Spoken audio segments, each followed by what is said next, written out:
On September 7, 1997, the F-22 Raptor took to the skies for the first time. It marked the beginning of the era of the 21st century Predators, the fifth-generation fighters. It seemed that the future had arrived, a little more, and the new generation would replace the old one from its pedestal. But history turned out to be more complex than the loud plans. The old school continued to fight for its place, and this was especially demonstrated by one of its representatives. Hello aviators, Sky here, and today we will figure out how a grandpa from the 1970s managed to successfully compete against predators from the future. I present to you the F-15EX Eagle II.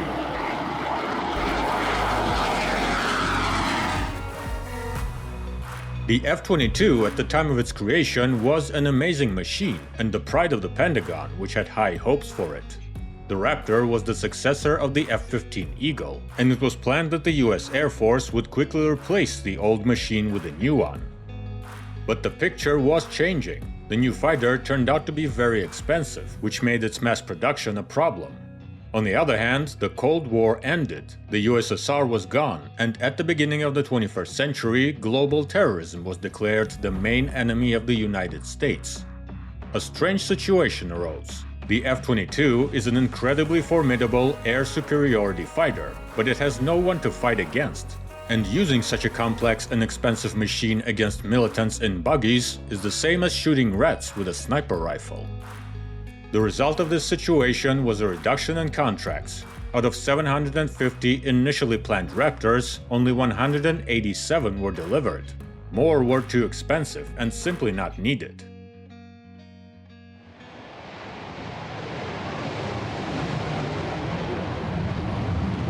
The role of a universal and mass-produced fifth-generation fighter was taken by its light younger brother, the F-35 Lightning II.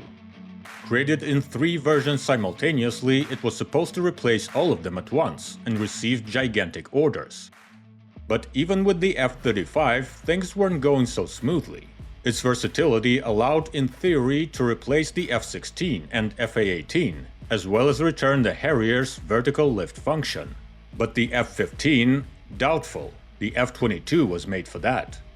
In addition, the program faced technical difficulties, overspending of resources, rising costs, and delays.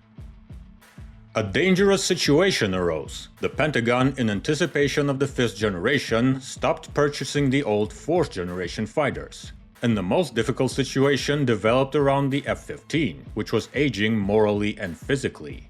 While the F-15E were relatively young machines, the age of the F-15C and D was already measured in decades. The F-22, which was coming to replace them, simply couldn't cope in terms of quantity, and the F-35 couldn't keep up and wasn't really meant to. The answers to this problem were the idea of resuming the F-22 production, but that was too expensive, or creating a 6th generation fighter within the framework of the NGAD program. But when will it appear? There was a risk that the F-15 would be retired but not yet replaced, meaning that there would be a huge gap in the fleet, which would be a serious threat to the combat capability of the Air Force. And now the times are not as cloudless as 20 years ago. Suddenly it turned out that the American fighters could have more serious opponents. They had to hustle. Boeing at that time was in a difficult position. At first they were told about a serious loss of demand after the appearance of the F-22. And with the defeat in the tender against Lockheed Martin with their F-35, some began to bury their entire fighter business, since it turned out that in the 5th generation Boeing was not represented at all, and their main brainchild, the F-15, is almost a museum piece. Nevertheless, despite all the pressure, the company looked at all this somewhat more broadly. Let's be honest, all this 5th generation euphoria of the first wave was based not so much on objective facts as on emotions. When the emotions subsided, it turned out that the 4++ generation, from Rafales and Super Hornets to Flankers and Eurofighters, are still quite decent machines. And history is indicative. The transition of aircraft fleets from generation to generation stretches out for decades. I will note, the Vietnam veteran F-4 Phantom II is still in service in several countries. The F-15 remained an excellent fighter and was in demand among foreign customers, especially since the F-22 was prohibited from being exported, and the F-35 was being born slowly and painfully. This allowed the company to continue serial production even with the loss of orders from its homeland. And then the US Air Force comes and asks to extend the service life of the existing fleet. While earlier the F-15 was planned to be retired by the 2020s, now the term has passed beyond the 2030s. Boeing proposed several plans, first quite local and later more large-scale, the main ones of which were the F-15 Advanced Eagle projects, which assumed a serious modernization of the basic model, and the F-15 SE, Silent Eagle, a stealth with a modified design, new coatings, and internal weapons placement. But the Pentagon needed a quick and cheap solution, and there was no strong desire to redesign the aircraft. So the stealth option was rejected, and Boeing concentrated on improving the aircraft, taking the F-15E Strike Eagle as a base. Meanwhile, I repeat, Boeing was still producing and selling its fighters all this time, and developing new solutions. They implemented them in export models. And the customers liked the updates. Saudi Arabia ordered F-15SA, Saudi Advanced, created using new solutions, 84 units at once. Qatar signed the contract next, 36 F-15QA, Qatar Advanced Abadil as they called it. The third major customer was Israel. They wanted to buy 25 F-15IA, Israel Advanced, and upgrade another 25 of their F-15I. Israel became an interesting example. They ordered both the F-15 and F-35 at the same time, being sure that the aircraft were not competitors but complements to each other. The US Air Force has been hesitant for a long time, wanting to modernize the existing fleet without purchasing new aircraft. But Boeing presented the Advanced Eagle as the second generation of the F-15, just like, for example, the Super Hornet compared to basic Hornets.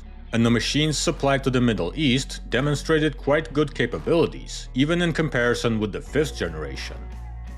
To make this candy even sweeter, Boeing proposed the F-15EX program. The aircraft was supposed to be the most advanced in the family, and basing it on serial aircraft like the F-15QA would make everything cheaper. In the end, the Air Force approved the project and ordered a batch of 144 units. This is how the F-15EX Eagle II was born. An interesting nuance emerged when signing the contracts. The cost of the planes is hovering around $90 million, which is more expensive than the F-35A, which costs about $82 million. All this time, many experts and Boeing itself criticized the F-35 for being very expensive. And now they themselves are offering the good old F-15 even more expensive? Well, firstly, the F-15EX is positioned as a replacement for the aging F-15 fleet, and as a complement to the fifth generation, and not just as some cheap alternative. Secondly, we are talking specifically about the F-35A. The B and C models go for $100 million, but the Eagle doesn't compete with them. Thirdly, production volumes are still quite modest compared to Lockheed Martin's volumes, the scale of which allows them to reduce costs. Fourthly, you need to compare not only purchase prices, but also all life cycle costs, and here the F-15 wins, being in this regard much cheaper. Fifthly, it's 2025. The days of cheap fighters are over. Sorry. Well, let's see what the Eagle II is, why it's so expensive, and what it can offer in the skies conquered by fifth-generation fighters. In terms of overall design, the F-15EX is by and large the F-15E Strike Eagle. It's a bit boring. For example, the F-A-18s of different generations differ from each other quite noticeably, but that's only if you look externally. Compared to the base F-15E, the new EX has received many internal improvements, an optimized design, an increased flight resource of up to 20,000 hours, as well as almost completely new filling. One of the main advantages of the fifth-generation fighters is the radically greater integration and functionality of onboard systems. This point is often ignored, but in combat conditions, it can play almost a greater role than speed or maneuverability. The creators of the F-15EX needed to implement this concept on an old platform that did not assume such things. The avionics were revised. The old hybrid electronic-mechanical system gave way to a full-fledged fly-by-wire. The core of the avionics was the onboard mission computer based on the AD-CP2 processor. Created, as they say, on the basis of a multi-core commercial processor, it surpasses its predecessor twice, and is positioned as one of the most powerful in fighter aviation in general. The F-15EX's main electronic eye is the AN/APG-82 radar. This radar is the most advanced member of the AN/APG-63 family, already native for the F-15. The radar features an active electronically scanned array, RF filters, an efficient cooling system, and the processor from the F-15E's radar, the most powerful of the available options. The radar is capable of detecting and tracking multiple targets in the air and on the ground at fairly long ranges. The F-15EX's primary defense is the Eagle Passive Active Warning Survivability System, or EPA-WSS. Its presence has made the new F-15s quite recognizable by the array of sensors, receivers, and transmitters scattered throughout the aircraft. The EPA-WSS monitors the aircraft's environment, detects threats, and either suppresses them or protects the aircraft if it is attacked, using electronic warfare measures, or if it is really pinned down, chaff and flares, the number of which has been greatly increased. This system is extremely important for the F-15EX in terms of survivability, because the Lightning and Raptor are stealth, and it is not. In this comparison, the EX, like other 4++ generation fighters, relies on electronic warfare. If you are a stealth, you creep quietly like a cat, and if you are one of these guys, you throw a disco so loud that the stunned enemy can't find you. These systems and many others are integrated into a single complex and operate in parallel. Fly-by-wire allows them to transfer the control of the aircraft to digital, improving, among other things, flight performance. The radar here acts not only as a radar, but also as a system for conducting electronic warfare. EPA-WSS can use not only its own tools, but also that same radar. And together, all this forms gigantic arrays of information that must be processed not by the pilot, but by the onboard computer, automatically. That is why its power is so important. In addition, an aircraft equipped with the latest communication systems is now becoming a full-fledged component of network-centric warfare, being in constant contact with other forces. This is another modern, invisible feature that is becoming extremely important. What difference does it make how much better or worse your radar is than the enemy's radar, if all the necessary data will be automatically transferred to you by allied fighters, drones, satellites, and AWACS? In addition, integration, in line with modern trends, shifts functionality from hardware to software. This allows not only to physically simplify the equipment and reduce its weight, but also to better comply with the Open Mission Systems concept, a kind of ecosystem with an open architecture that allows for the rapid and cheap development, implementation, and improvement of onboard systems for military equipment. Something similar can be seen, for example, in the automotive industry. On old cars, in order to improve something, you need to redesign the car itself. And on new ones, to repeat the same thing, it is enough to update the computer software. From the point of view of maintenance and modernization, this is a serious bonus. And above all this flying electronic kingdom sits the crew. The fighter's cockpit is two-seater and has also been seriously redesigned. The pilot and weapons systems officer have received a glass cockpit with huge multifunctional displays. The crew should be equipped with JH-MCS-2 helmets with flight data indication and the ability to aim weapons with their help. Such helmets are already being used by Super Hornet pilots. They are of course simpler than the helmets of the F-35 pilots, but on the other hand much cheaper. The stories about onboard systems make one ask the question, why, with all these incredible electronic capabilities, does the airplane need two whole crew members? Well, Boeing initially offered two aircraft, the two-seater F-15EX, which is in front of us, and the single-seater F-15CX. But then a production nuance emerged. Single-seater Eagles have not been produced for a long time, and for them it would be necessary to change the work patterns of factories. This is expensive and time-consuming, and the Pentagon, I repeat, wants it cheap and fast. The two-member cockpit is a compromise option.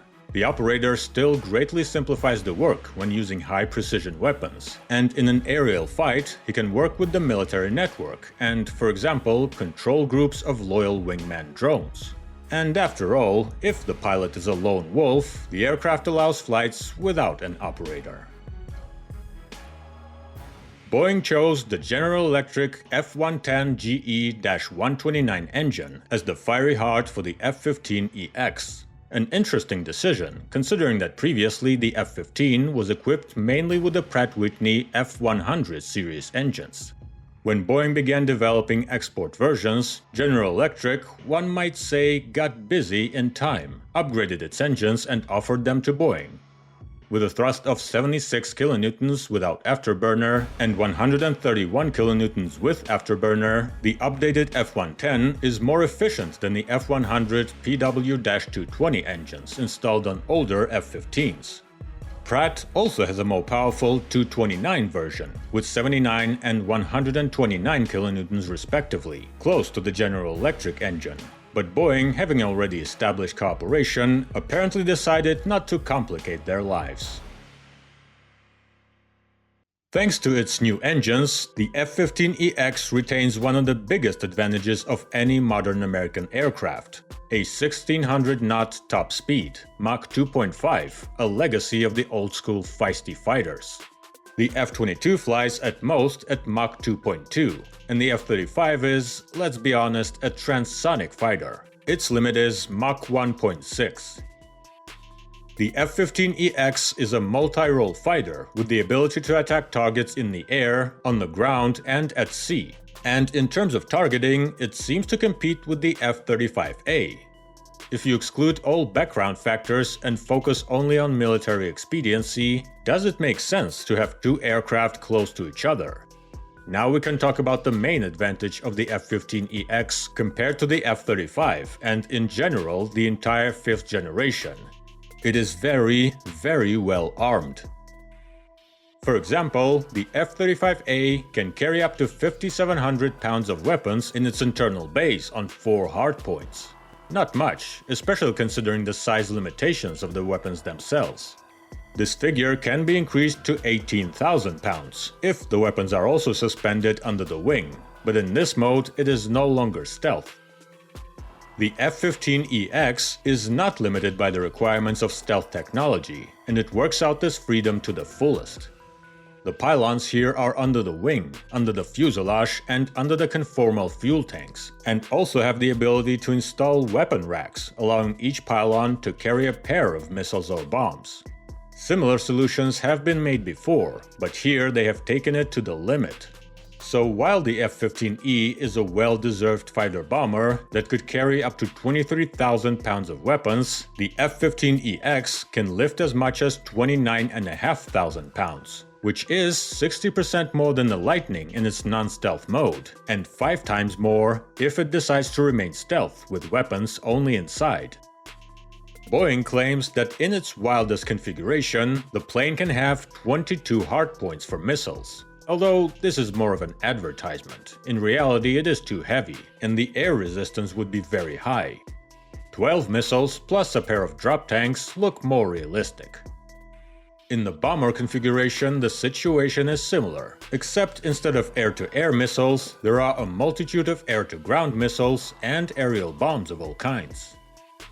In addition, such parameters of load capacity and external suspension greatly expand the aircraft's capabilities in terms of using something large, which simply won't fit into the internal compartments of the F-35 and F-22. For example, large cruise and hypersonic missiles. Plus, of course, additional tools in suspended containers, IRS-T-21 Legion Pod, a powerful infrared search and track instrument, Lantern and Sniper XR targeting units on the surface, and so on. Again, the tools are mostly not new. All of this, in one form or another, is used on other fighters. With such speed and armament features, the F-15EX can act as a kind of flying battery. Yes, they shouldn't fight against 5th generation fighters and get into the range of serious air defense systems, but this work can be taken on by the F-22 and F-35, again with support from the rear using longer range weapons. The question is open: who is cooler, a young and daring fighter with short-range missiles, or a grandpa who has a bunch of meteors and J-ATMs under its wing? And when the most dangerous enemies are suppressed, the EX can be much more effective than its brothers simply in numbers. Why send 6 Lightnings to bomb a target that a couple of Eagles can handle? Yes, this is a compromise, and there is no crazy futurism here, but we should not confuse showiness and efficiency. And the modern experience has proven that even outdated tactics and equipment can sometimes be much more relevant than everyone thought.